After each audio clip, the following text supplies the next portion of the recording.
welcome, ladies and gentlemen. Welcome to the Midweek Wire. I'm your host, Patrick Henningsen. We're streaming out live on YouTube, Rumble, BitChute, Facebook Live, and also X. And we'll be on the audio streams afterwards on iTunes, Spotify, and all the other major audio broadcasting platforms. Thank you for joining us. This week, we're going to find out the latest on the Gaza Freedom Flotilla. As I reported on Sunday, the Handala had been seized by the IDF, the crew abducted. They were then sent to prisons, and all sorts of abuse took place. We don't know the exact status of all the crew members at the moment. We're going to find out today, and we have a couple of guests that are going to be joining us right now, who one of which is involved with the committee for the Gaza Freedom Flotilla globally, and also Freddie Ponton, our associate editor for Global Affairs, is going to be joining us as well because he's been following this story. We published a number of pieces up on the site to do with this as well as Frank Romano, who is a guest on this program a few times. Frank was also on the boat. I'd be very interested to know what his status is as well, because he was on the crew too. So we'll bring up on stage, just so you can see, this is the Handala right there. That's the boat that they're on. This was basically taken by the IDF, and the crew basically kidnapped in international waters, totally illegal. But to help make sense of this, I want to bring on to the stage right now our guest, as well as I'll bring on Freddie Ponton in a moment. But this is Saif Abukeshek. He is with the Gaza Freedom Flotilla organization. He's joining us right now on the live link. Welcome to the program, Saif. Hello. Just to clarify, I'm with the Global Sumud Flotilla. We work very closely with Freedom Flotilla Coalition. So I'll be happy to support and provide as much as information. I'm with the Global Sumud Flotilla, just to not to create any confusion. Okay. Yeah. We also we'll drop the links in the show description as well. And let me bring on to the stage Freddie Ponton. He is the Global Affairs Associate Editor at 21stCenturyWire.com. Freddie, welcome to the program. Hey, Patrick, good to be here with you. Hi, Saif. Pleasure meeting you and having you on the show. Thank you. Saif, let's just get started. What is the status right now? What do you know about the crew of the Handala? And we've seen some people have made it to the airport. I presume some are being deported. What do you know so far? What's the latest on the crew of the Handala, Saif? Yes. So except of two people, Christian and Hatem, everyone else already left the country or they are en route. In addition to two people who carry Israeli passports that they were released within Israel. But everybody else, hopefully, they arriving safe to their home and leaving the country. There are two people that flight tickets are not yet confirmed, which is Hatem and Christian. Okay. So that's, I think, does that mean everyone is accounted for, more or less, right now? Yes, everyone is accounted for from the beginning. I mean, we Handala's legal team have been sending updates about their legal status, about the interrogation, about the processing that they have faced, also the treatment that they have faced inside the detention center, which just shows another, part of how Israel acts and violates human rights. You know that they were detained under the charge of illegally entering to the territories of Israel while they were kidnapped from the international waters in the sea. And also, we'll bring up on stage your social media teams with these organizations have done a good job communicating some of the updates. This was just, I think, from earlier this morning or last night, and they said the legal team had not yet met these following crew members here, and so, as you said, looks like they're going to be on their way out. So this is good news. So Saif, let me just tell you this: after the previous flotilla, that was basically taken, the Madeleine, it created a lot of international interest, and a lot more people came on board with this issue as a result of that. Now it's been a month and a bit. Now this has happened as well. What do you see in terms of momentum of this effort from a kind of global? Because I know you're out there in Europe and you're in touch with people all over the world. Have you seen a change in support on this? Well, I mean, we only understand that every time Israel continue committing crimes, we have to escalate our actions. Last June, we have done 3 parallel actions at the same time in coordination with different groups and movements: the Madeleine, the Sumud Convoy from North Africa, and Global March to Gaza. And then organizers and participants in those 3 movements decided to work together. And we have announced last Monday the biggest flotilla since the illegal siege on Gaza started in 2007, which we are organizing in so many countries. More than 42 countries so far are participating in this process. And we aim to go through the Mediterranean with as many ships as possible to break the siege in Gaza. Yeah, we have a statement here from the International Committee to Break the Siege in Gaza.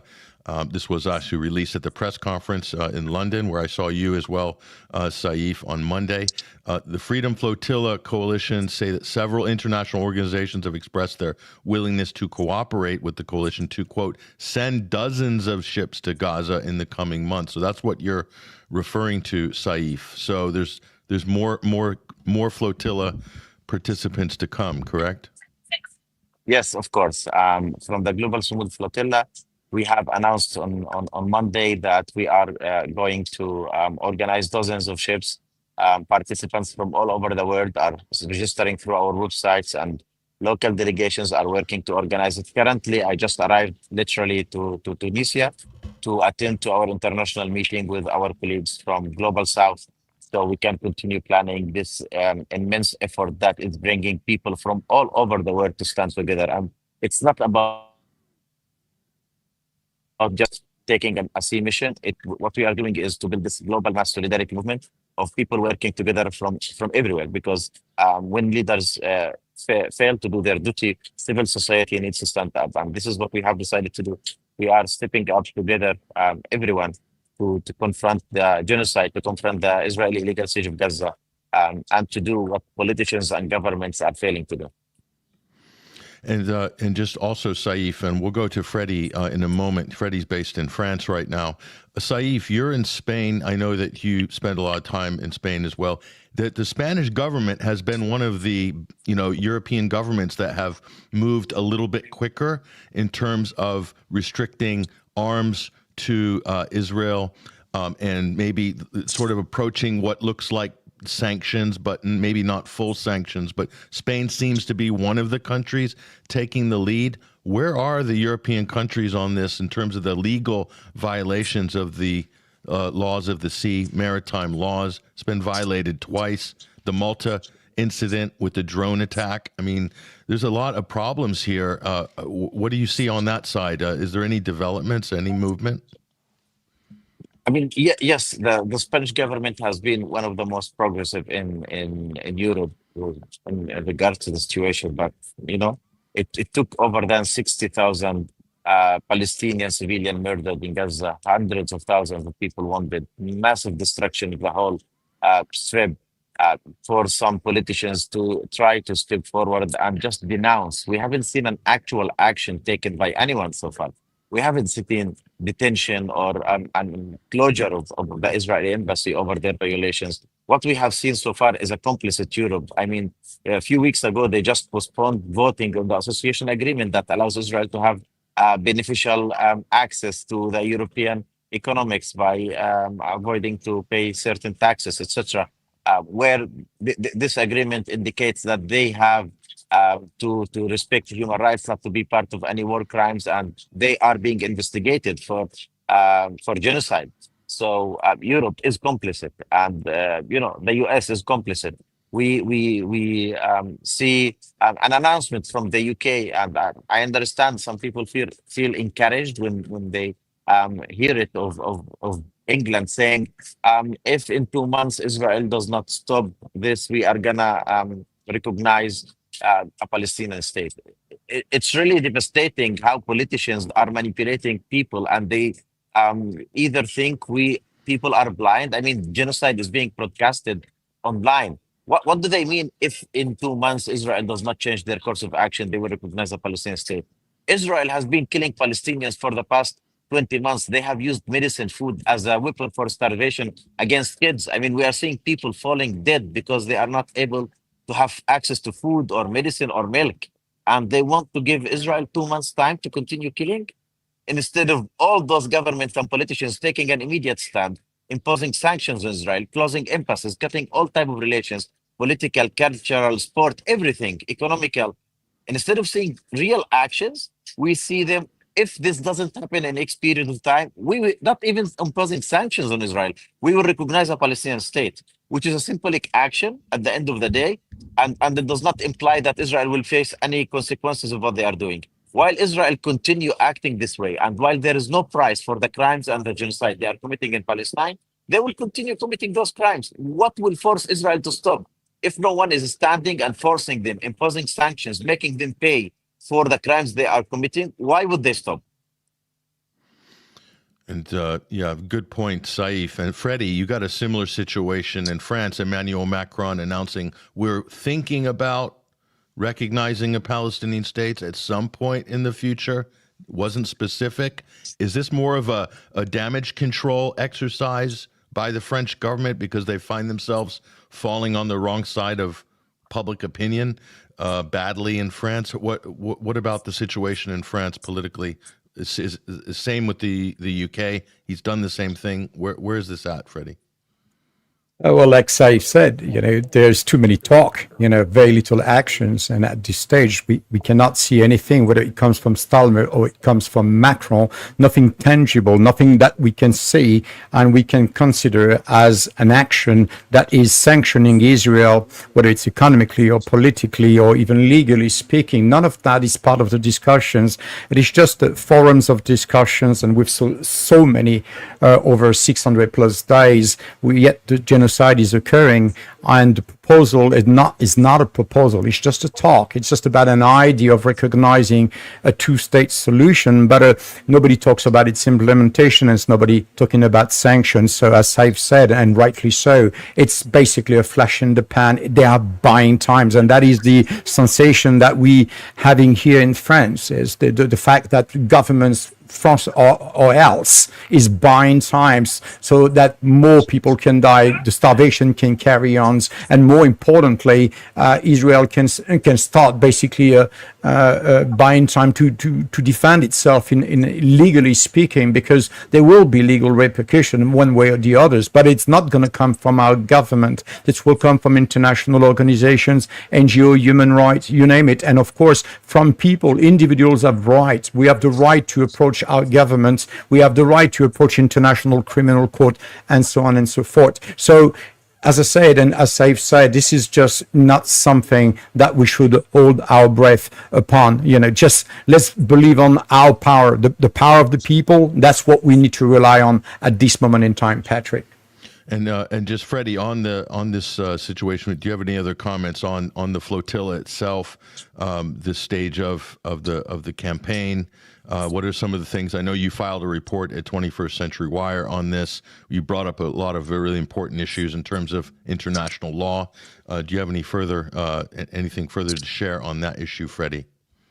Well, first of all, this morning I was happy to hear that at least 5 were on their way to the airport. So it's good to know one of our colleague of the show, Frank Romano, is half French, half from the US, and others, Santiago and Braden Peluso from the United States coming back, and I'm specifically delighted to know that Vigdis Bjorvan, the old lady from Norway, is I don't want to call her the old lady, I'm sure she'll forgive me for using this word, but she's like me, she's getting old, let's put it that way, and it's good to know that she's also at the airport waiting for deportation. So it's coming to an end, so one way or the others. Of course, as Saif mentioned, Christian Small from the US and Hatem Awini from Tunisia have remained detained at a given prison, but I think they're expected to be deported tomorrow. They've been going through, I think, 5 or 6 days of hunger strikes to protest the unlawful detentions, and the conditions under which they've been detained are pretty poor, as we know already from the previous experience, from the Madeleine and others. So that's good. I mean, Handala Attorneys has been there. There's been prominence in helping any associations, organizations to understand exactly the climate, understand what's happening at the hearings, because there was a hearing as far as the legal is concerned. Very little information. All we know at this stage is that this was an illegal arrest in international water. That's what we need to understand. There's very little else to understand. 14 detainees rejected fast-track deportation procedures, and they refused to sign any pledges. They said their mission was humanitarian primarily, and of course to challenge the blockade and act of genocide in Gaza, which basically the International Criminal Court of Justice said this is what we should be doing, which is basically doing anything in our power basically to restore humanitarian and bring humanitarian aid to Gaza, whether it's by international organizations or by independent NGOs. A small group of people wants to do something, they should be allowed to do that, because it is simply their right under international law. And the blockade today, even if it's a military blockade, at the end of the day, when we are at the situation that we are with IPC reports really on the verge to announce a famine, and so many testimonies that war crimes, crime against humanity, intent to deport people, calling it voluntary deportation. All this basically fits the bill as far as the warnings and the advice that were gathered by the International Court of Justice. And these are wanted criminals. This is a rogue state. It is time for us now to understand that our governments have been compromised, because if they were not compromised, surely we will see them acting upon and basically limiting or completely cancelling any form of diplomatic, economic, and legal connection with these states. And I think as far as the UN is concerned, they should very seriously consider removing Israel from the United States members. They just simply don't belong to the human family at this moment in time. Saif, anything to add to that? Well, I mean, just to agree on the last part, they stood in the Assembly of the United Nations, and they basically throw away the Constitution and took it with the papers, everything. They cut it down. They don't believe in international community. They don't believe in international law. They don't believe that they have to report to any law. So when you act this way, you disrespect everything that everyone decent stands for. We have seen this is happening before in history. We have seen government killing millions of people and committing crimes, and we continued at that moment saying never again, that we will not allow this to happen again in history. And we built museums for us to remember. It seems that our governments and politicians are good at building museums for people to remember the victims instead of trying to prevent that to happen. I don't want to visit a museum of Palestinians who were killed and murdered after 30 years. I don't want my kids or grandkids to come and ask me, what you guys have done during genocide. Genocide it's not happening 100 years ago. It's happening now, live. If you open your TV, if you open your phone, your radio, any place that has access to information, you see people starving, people dying because they have no access to food, and you see that they are bombing people going to get food. I mean, I was just reading a news before we connected that they bombed people who were attending to collect some support that was just received. So when they say that we are going to allow humanitarian aid to enter, do they mean that this is a new type of traps that they are going to use to manage to kill more civilians or Palestinians? This is so the international community celebrates that Israel had the mercy to open border from some of the locations and allow some trucks to enter with few humanitarian aid. On Monday, we had a press conference in London where Yasmin, the regional director of Human Rights Watch, attended, and she made a very terrifying comment, to be honest, that if today all the needed humanitarian aid access Gaza immediately, still people, thousands probably, will die of starvation because they are at a stage that it's not possible to stop it. This is where we stand today. We are not talking about politics. We are not talking about borders. We are talking about a genocidal government that is using literally everything without any extinction, everything to kill people: water, medicine, electricity, food, everything literally just to kill people. What would you call that today? And Saif, the Donald Trump, President of the United States, just announced today he's going to allow Israel to manage what aid the United States claims it's sending into Gaza as well. I mean, the situation is just kind of beyond the pale, and this brings us back, Saif, to the point. UNRWA has been, the organization's been built up over decades to do exactly that.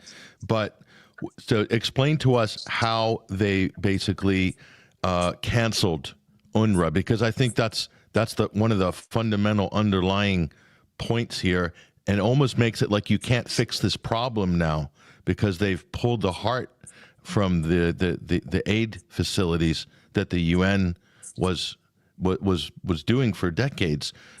Just explain the dynamic here, if you would, Saif. Look, I mean, there are different views and elements that we have to take in consideration when we are looking at this topic. The most fundamental and important point: this is not a humanitarian conflict. This is not a natural disaster.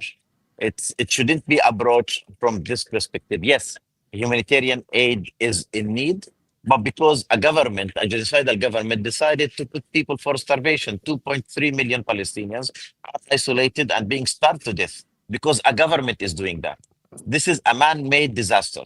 So it's very important, because some people think, okay, if we allow food to go inside, then it's solved. It's not, because there is a government that is bombing civilians and committing genocide for the past, not only 20 months, the past 78 years. Now, the solution that the US brings only works in favor of US. We have seen the news that came last weekend of how this organization that basically goes there to commit more crimes, how they use Palestinians as trap, how they use humanitarian aid to kill more Palestinians, how they humiliate people. And they acknowledge that they have been shooting civilians when they are coming to get what is supposed to be their portion of humanitarian aid. The United Nations have created UNRWA as an organization that will provide education, health, and assistance for Palestinian refugees, because there is, you could say, the majority of the Palestinian population are refugees. Now, UNRWA recently faced a resolution by the government of Israel, deciding that UNRWA is illegal. Why? Because UNRWA is associated directly to the recognition of the international community to the right of return of the Palestinian refugees. The non-existence of the UNRWA changes the status of the Palestinian refugees into different form, which means that there is no international organization to support those refugees, and it has to be settled in a different way, which impacts directly the right of return of the Palestinian refugees. It's not about how they can save or serve the Palestinian people or allow humanitarian aid to enter. It's about finding different ways to end the Palestinian cause, finding every possible way that they can use basically to continue that. I mean, they have just made a resolution to annexate the whole of the West Bank to be part of the so-called government of Israel. This is how they function. From one part, they are basically indiscriminately bombing and killing civilians and making them, starve to death. We know in the West Bank refugee camps like Nur Shams, like Turkalem, like Jenin refugee camp, they forced people out and they have demolished the whole camp. They have destroyed the whole infrastructure. More than 400,000 Palestinians in the West Bank have been displaced. These are the politics that Israel is implying. It's not really related to any certain international organism, rather than going with their original plan that they have started 78 years ago, which is the ethnic cleansing of the Palestinian people. They have always spoke proudly about this land is being empty of no one, and that they came to bring, trees and green to desert that they stole from us, where they took our culture, they took our food, they took our land, they took our villages. You see people going out with some of the traditional Palestinian dresses proudly saying, oh, this is an Israeli dress, or using hummus as an Israeli, traditional food. Appropriation of culture and identity. This is what Israel has been doing for the past 78 years. So it's no surprise that they come to the United Nations and say, okay, United Nations UNRWA is illegal. It's not allowed to work anymore in the occupied territories. Why? Not because the UNRWA has been providing medicine or food or education to the Palestinian refugees, because UNRWA is associated directly with the international recognition of the right of return to the Palestinian refugees. And this is what Israel is trying to do, to destroy all recognitions of Palestinian existence and their rights. Freddie, do you have anything to add to what Saif has laid out there? It's hard to come after this. Very powerful and absolutely 100%. We covered this topic, Patrick, again with regards to UNRWA. It's really about the right of no return. They don't want any Palestinian refugees to come back to the land, and that is crucial. That's the only reason why UNRWA is, the US basically put sanction on UNRWA and other countries before reversing a little bit their positions. But right now, today, you can clearly see what's happening with regards to not only the genocide and ongoing genocide, but the delivery of food aid. They remove UNRWA from the equation. So it's part of, if you will, the strategy to remove the United Nations. Not only UNRWA, other agencies that are involved, they basically just want to get rid of the Palestinian, rid the Strip of Palestinian people, making sure the refugees cannot return to their ancestral lands, and then from that, basically clear the Gaza Strip. It's a conflict zone. Today, they control about 70-80% of the land, and if you look at the testimonies that are come through from people that have worked at this drop site, at these so-called humanitarian aid relief sites, we can clearly see this is a military operation, and this is nothing else. I mean, you look at 3 sites based in Rafah, right in the center of the Gideon Chariot operation, Israeli operation by the IDF. This is basically an alienation zone. It's a killing zone. This is where a conflict occurs, where people use guns, use really heavy weaponries. So when you put innocent civilians in the middle of that, it is obviously for one and single aim, is to try them, to bait them into this area so they can shoot them, so they can really also play with the psyche. Because when you're starting to you haven't drink or you haven't eat, let's say you haven't eaten for 5 days, you're not the same person. Everything changes in your mind. Your psychology, your physiology is changing. And the baiting this poor kid, this mother, these old people is absolutely disgusting, because they bait them into corridors, and then when it is time for them to exit, these people are getting stranded in no man's land. They are stranded. And if you really look at the design, I spent a lot of time looking at the design of this plan, and I've worked alongside the World Food Program. You know my experience with UN and in Darfur and other areas. I look at what they did. This is not humanitarian. This is everything you want to call it. Doesn't matter, but that's not humanitarian life. And that's the reason why people kill, because GHF, the Gaza Humanitarian Foundation, if you look at these contractors, if you look at the military contractors, Anthony Aguilar came out on many occasions and he explained to that, this US Green Beret that worked for GHF, he explained it very clearly. And if you just listen to him 10 minutes, you'll understand what's going on. And he's telling you, we are the contractors and our client is the IDF. Right? So the IDF is the one that's giving the order. So you're taking order from a militarized occupying force.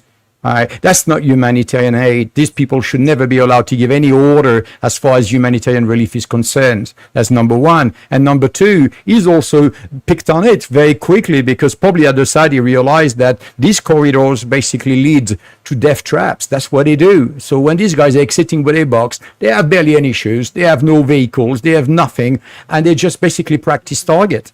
That's purely war crimes right there. All right, and that's what he said. He stated, I've seen war crimes, because that is war crimes. That's what it is. Let's call it for what it is. So that's where I am at this moment in time. What we are looking at is the complicity of the United States, because this is an Israeli but U.S. money back. This is U.S. taxpayers' money funding this military operation. We have U.S. boots on the ground. These guys arrived in the country with B2 passport, tourist passport. This is illegal. This is absolutely illegal. So when you see that, you start to understand what's going on here. This is a real estate project at best. That's what it is. But in legal terms, this is a genocide, war crime, crime against humanity. And Netanyahu, and not only Netanyahu, you have Gallon and all that clique, all these genociders should be arrested immediately. And unless our government is going to move, something is going to need to happen. And it's going to come from civilian. It's going to come from people, because the only thing that can change that is people at this stage, in my view. And here's a GHF whistleblower. You mentioned Anthony Aguilera here, just reiterating what you were saying here. Let's listen to him for a moment and bring him up on screen. Directly to my face that our client is the IDF. Your client is the IDF. Our client is the IDF. And this came out in a discussion once where I was in the control room. I was on I was on control room duty that day. We had shifted responsibilities on a rotational base. So I was in there that day with the radio observing site number 2 distribution. A Palestinian man had picked up some children to let them step on his shoulders to get onto a berm because they were being crushed in the crowd. Site 2 is very small, smallest of all 4 sites. And these children are being crushed, and he picked them up there and put them up on the berm. And the Israeli Defense Forces liaison officer in the main control center with us comes up to the screen that I'm watching, and he says, "Tell your men to get them down." I was like, "We got this under control." I was like, "I know they know what they're doing. No, they're children. Let's calm down. Mm-hmm. Get them down now, or I will." Well, there's no IDF on the site, so I didn't take it as much more than just being, bombastic and like, okay, like, hey, we got this. He leaves and goes to his desk in the operations center, and he gets on the radio and he speaks something on the radio. It was in Hebrew. I don't speak Hebrew. One of the contractors that was there was American that did speak Hebrew, and he notifies me. He said, "Hey, he just told the snipers at the IDF position," because the site number 2 is co-located with an Israeli base.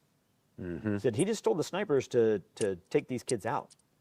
I was like, "On the radio?" He's like, "Yeah." This lieutenant colonel then comes back up and he says, "Get them down." And I look at him and I say, "Did you just call on the radio and tell your men to shoot them?" And he said, "I'm going to take care of this if you don't." I said, "You are not going to shoot. You are not going to shoot children. You're also not going to shoot because if your men miss, you're going to hit others. You're not going to shoot." Thank God we didn't come to the conclusion of figuring out whether he would or not, because the children jumped down and ran off of the site. They didn't want to be there. They were unarmed. They didn't have shoes. One wasn't even wearing a shirt. They were starving. The chief operations officer for Safe. Okay, so you got the picture. Saif, it's just, imagine, Saif, if there were more journalists that were able to cover this. This is a whistleblower, American military contractor, but there's no journalists on the ground. There are no Western journalists, no international journalists, because Israel's not allowing journalists into Gaza. But just this clip, Saif, makes a huge difference to a lot of people in the West, because now they're seeing one of their own testify as to what's actually happening. Your thoughts on the information war, Saif? Go ahead.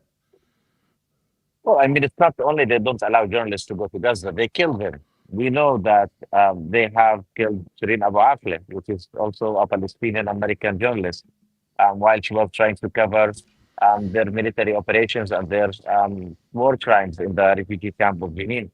Anyone who witnesses or tries to document or to try to speak about the crimes they are committing, they are persecuted in a way or another. There have been so many journalists that they were killed and assassinated during the Sharon genocide. Some of them, they were killed live while they were showing a report or in a live interview. We have seen some journalists burnt alive also by them pumping the tents where they are. They put journalists and all actors of civil society on their hit list.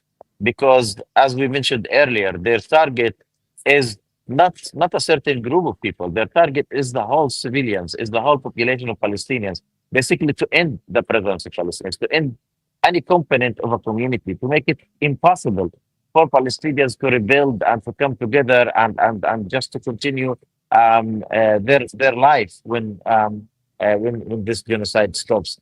And you know what? We have been standing in the face of this genocidal government for the past 78 years. We are not going to stop now. I mean, they can continue their crimes, they can continue their genocide, but we will continue also our resistance. Palestinians all around the world, they stood up, they go out in demonstrations. The crimes of the Israeli government has made it very clear that the whole world must stand against the genocide, must stand against those crimes, because they are challenging every value, every principle we stand for. And they are making it impossible for anyone to stay with their eyes closed. I mean, anyone, there is no one today that can say, I haven't seen what's happening. I didn't hear about it. It's impossible that no one has heard about the genocide in Palestine. And yes, there is, of course, shadow ban on information. They target journalists. We see also how social media ban people from posting information, but information is there. Everyone knows that Israel is committing genocide. Mobilizations are essential to make it also visible for everyone. What the courage volunteers and activists on Madlin and Handala have done to try to go through the Mediterranean. It's not, the story is not about the actions we do. It's not about the activities we organize. It's not about the missions or campaigns. It's why this is happening, why people have to move, why people have to mobilize, why people have to stand in the front line facing a genocidal government to try to stop genocide and to try to break the siege. Because we are inspired by the resilience of the Palestinian people. We are inspired by those people who try to go every day and help someone who is living under genocide. The way that they try in their bare hands to remove the destruction in a house because they heard sound and voice of people under those demolished houses and try to save them. And they continue to do it right now without having access to food, without having the strength, without having medicine, without having water. This is inspiring. We are witnessing today two acts. A genocidal act of a genocidal government that is willing to commit crimes every day and standing against all principles and values that we believe in. And a so courageous acts of resilience of a whole population, 2.3 millions, that are standing without an army, without nuclear weapons, in the face of this genocidal government. We have seen them targeting universities. We have seen them targeting humanitarian activists of Palestinians and internationals. We have seen them targeting poets. They haven't left any aspect of the Palestinian society without targeting them. And at the same time, Palestinians showing their resistance and still there in their. We haven't seen Palestinians running out to the south massively. We haven't seen Palestinians trying to go through the gates of Rafah. We haven't seen Palestinians going to stand at the gates of Erez asking because we understand this happened to us before. In 1948, Israel displaced our families. I came from a refugee family from Jaffa. We were displaced in 1948. We have seen leaving our land where it leads because we know that this is a complicit international community that is not going to stand for our rights, that they are not going to impose on Israel to respect all agreed conventions. And there is an international organization to protect refugees, but not when it comes to Palestinians. When it comes to Palestinians, there is a humanitarian organization, UNRWA, to provide humanitarian support for Palestinians. So we understand how this international community functions, and that's why we count on civil society. That's why we have seen so many mobilizations around the world. That's why we have decided to bring together people from all over the world, from more than 42 countries, to organize the biggest mission this summer. This is why we are organizing Global Sumud Flotilla. This is why we are gonna try to sail to break the siege, but not because of our courage, not because it's about us, not because look to these nice people that they are going to take an action when crimes are being committed. We are doing this for ourselves before anyone else. There is no explanation that we can give in the future if we don't take an action. There is nothing. There is absolutely nothing that we can try to justify standing, watching, witnessing those crimes and not taking an action. We are going there to save our soul, to save our conscience, to save our lives, because Palestinians have been defending our rights for the last 78 years. Maybe it is time that also civil society takes a stand and take a turn to try to defend those rights. Freddie, go ahead. Your final thoughts, Freddie, and I'll close off with Saif in a moment. But go ahead, Freddie. Yeah, 2 points that I would like to make. One, with regards to, there was a report on Monday by Israel media, not the greatest, but they reported about the humanitarian city project, which was never a project in itself because it has no blueprint, so it's not a project, but an ID, again, a genocidal ID, basically to contain, 600,000 civilians and, of course, the rest of the Gaza population in an area in Rafah, something that simply just was not acceptable, a cosmetic, really impediment that simply will not work at this moment in time. So they kind of are pulling back. They're putting a bit of a pause on this ID. But something that has never been discussed is the real reason behind the humanitarian city project and ID. And I thought of many reasons, and the one that came to mind to me, which seems to be the more valid one, is that a lot of Palestinian civilians and also that works for the government and so on, many of them have kept their mobile, they've kept their plate, they've kept basically evidence of this crime. No journalist has been allowed. Those that have been working there have been killed. So there's a huge amount of evidence of crime, war crimes, you name it. And this has been stored, but because of the internet issues, because of the constant stress and so on, all this information is still in Gaza, but has not been released to the public. And having the humanitarian city where you collage, when you bring all these people under one roof, you're going to process them. And part of the process is to remove that evidence from them, clean the phone, clean the computer, clean everything that they have before eventually chucking them out. And I think that is part of the strategy that we're going to discover. I'm still, investigating on that aspect, but I think there is a lot of traction and a lot of evidence to suggest that this is what was the plan. So that's the first point that I wanted to make. And then the second one, to my last word, is having lived in South Africa myself, and I've known my second family is in South Africa. I've had the chance to speak to them about Palestine and so on.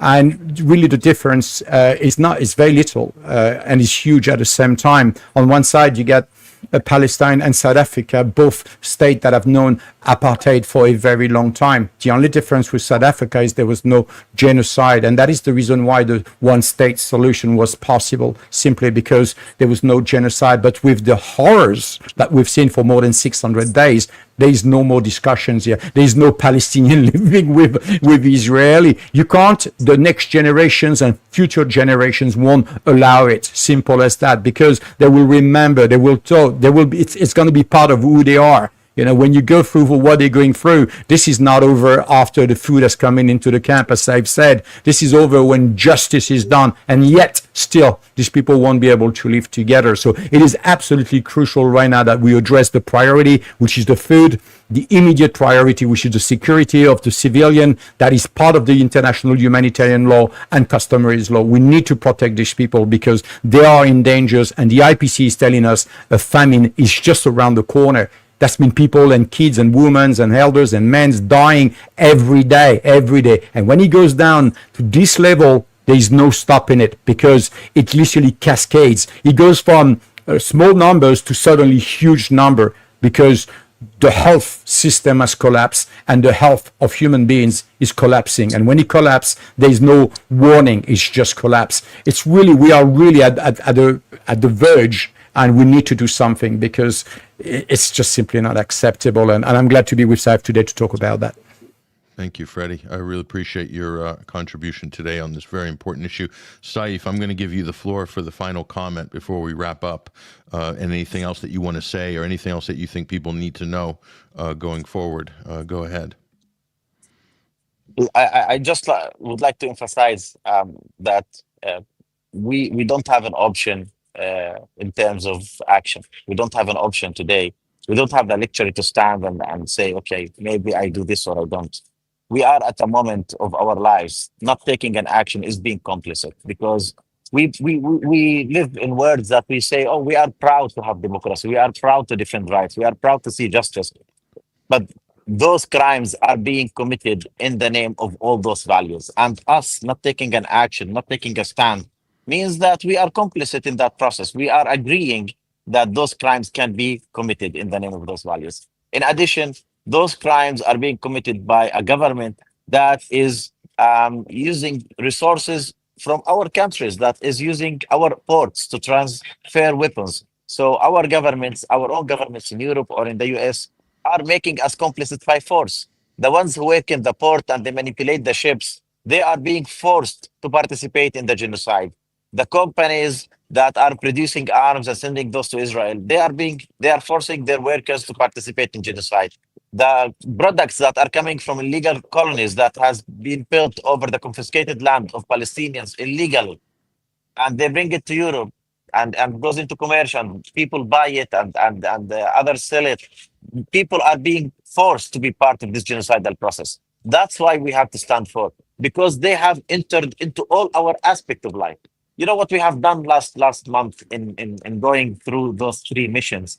We broke conscious walls. We broke walls that they have put in our minds about the possibility of bringing people together. 80 countries came together to go through the Global March of Gaza to try to reach Rafah Gate. This is reality today. People from all around the world are standing together. And it is the time to do that, not only for Palestine. We are starting with our work in Palestine, but we have to focus on all oppressed countries. We have to make joint struggle. We have to stand shoulder to shoulder together from global south to global north, because they are working together in their complicity, in their oppression, in their repression. They are doing this together. Those governments and politicians that in theory they were elected and their job is to protect human rights, is to protect justice, is to serve. They are not serving. They are taking advantage of where they are to allow and enable other governments to commit crimes and genocide. That's why we have to stand together. That's why we have to work together. Today, it's breaking the siege on Gaza, and tomorrow, it's collective liberation. Thank you, Saif Abukeshek, and also Freddie Ponton, both of you, for joining us. We really appreciate your contributions today. And like we said earlier, if anybody wants to get more information about the actual Freedom Flotilla and where it's at right now, you can just go to their X account. There's a lot of posts there. The links are there. There's a website as well that has additional information. If you want to support these types of efforts, you'll find them online. And there's a lot of people moving to support these efforts right now, this campaign, so globally. So I think this is really gaining momentum. So thank you very much, gentlemen, for giving us the updates on this, and hopefully we'll try to stay in touch and on the back channels as well. And good luck with your work, Saif, as well. Thank you. Thank you both. Thank you, Patrick. And thank you, Freddie Ponton. There they go, ladies and gentlemen. Thank you, Freddie. Bye, Saif. Thank you. There they go, ladies and gentlemen. We'll be catching up to these gentlemen very soon. That's all we've got time for today. It's a slightly shorter show than usual, but I thought it was important just to get the information out, and we'll be able to tie up some of the loose ends on this. We have other interviews that we shot at the press conference in London with the Freedom Flotilla and the sort of the global project and organization as well. There's a whole range of support organizations for this now. So this is incredible multinational effort here, and they need your help. They need your support. They're planning more boats. This is going to happen. It's going to be dozens, potentially dozens of more missions. So, we'll see if any of these European countries will pull their finger out and realize that these are their citizens, it's their electorate, putting themselves on the front line on this issue, and bravely so. And I tip our hats to everybody on the Handala, and especially our friend of the show, Frank Romano, who has just been a tireless activist on this issue and put himself again on the front line. And he was incarcerated by the IDF and the Israelis in their gulag. I'm sure we'll have plenty to say about that when we catch up to him, hopefully later this week. But anyway, that's all we've got time for today, folks. And big thanks to Saif, Freddie Ponton, And everybody out there, look, we really appreciate you guys joining us on the Midweek Wire, and do consider supporting us. We'll accept donations and subscriptions at 21wire.tv. Those of you who like this show, like what we do, we really need your help. We've got programs running as well as daily articles and research content on our website, 21stcenturywire.com, as well as the Sunday Wire show. You'll see the information of that along the bottom of the screen there. But do consider supporting us. We need your help now more than ever. And the Sunday Wire archives as well. You can catch up if you're behind on any of the shows. Go ahead and check us out. Click on the Sunday Wire archives, and you'll find everything you need to know there going forward. So that's all we've got time for today. And again, thank you for joining us as well. We'll hopefully see you on Sunday with perhaps one of the members of this boat is going to be joining us on the live link to tell us about their story. That's possible. We're working on that right now. Otherwise, just appreciate you guys, your listenership, your viewership as well. I want to leave you with a very special track from, again, a very good friend of the show, Peyote for President, one of the great world music artists out there in the vein of Manu Chao, and you'll recognize this style of music. There's a great group of artists there from Peyote, I believe, is based in Portugal at the moment, but makes his way around the world. The Palestinian Children is a song on his new album.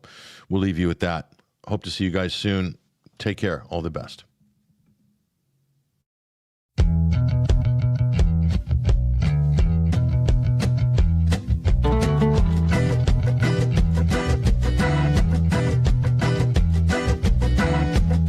All of the pictures left unpainted, all of the games they left unplayed, all the laughter in the playground, all of the arts they never made. Ghost faces of a million Palestinian children.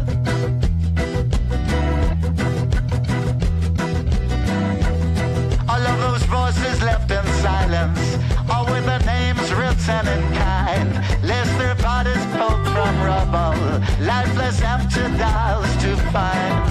Ghost faces of a million Palestinian children.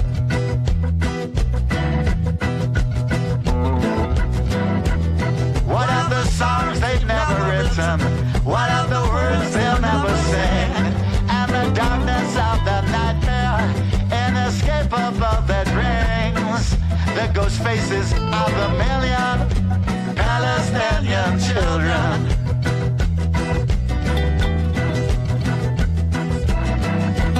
I hear the crying, helpless children, God's most precious and most dear. I hear them begging for the reason. How could you ever leave us here? I close the eyelids of a million Palestinian children.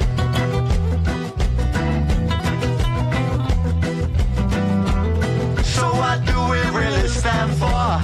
Is this how our future's made? And when we ever find the courage to stand up unafraid, I tear away the persecution of the Palestinian children.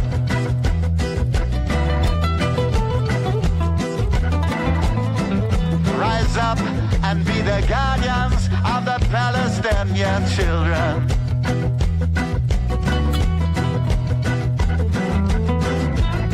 To respect our obligation, every creed and every nation, 'cause every soul deserves protection. Save the Palestinian children.